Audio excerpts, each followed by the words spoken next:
what was important to you and what do you hope for in the year 2023?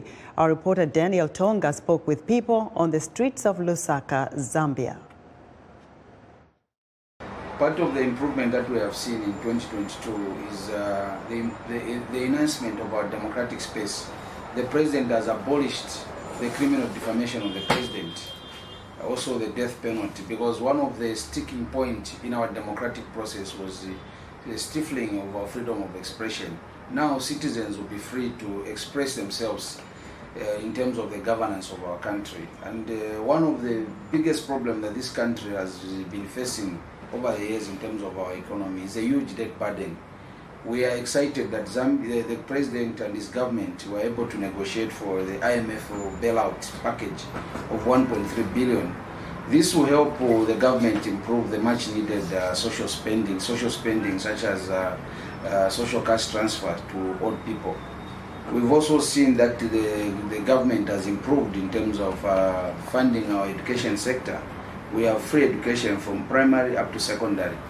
This has helped so many people of our rural population to access education. Unemployment levels. The unemployment level was high in the country, but then we saw government bring in the 30,000 recruitment of teachers. 30,000 is not a small number if we look at our population. That might be like 1% or 2% or 4% of the population, which is good if you ask me, because those are a lot of people that were unemployed at that time, and the government managed to recruit them. So we also look at, in terms of unemployment levels and ending unemployment levels, we are also looking at the recruitment of officers at Zambia National Service that are still in camp right now. I think as we are talking, they're still in camp right now. That also helped contribute to the fight against unemployment levels in the country. Because if you look at the recruitment of Zambia National Service officers, you don't really, it's not a necessity that you need to have your tertiary education qualifications. So which means that we had people that dropped out of school in grade 9, we had people that dropped out of school in secondary school, but they still managed to be recruited, and at the end of it all they get to be employed permanently, in government positions. So I think for me, for the year 2022, government's fight against unemployment levels has really shown results. I mean, we've seen the results. So that's literally what I can look back to. The year 2022 has been a very successful year.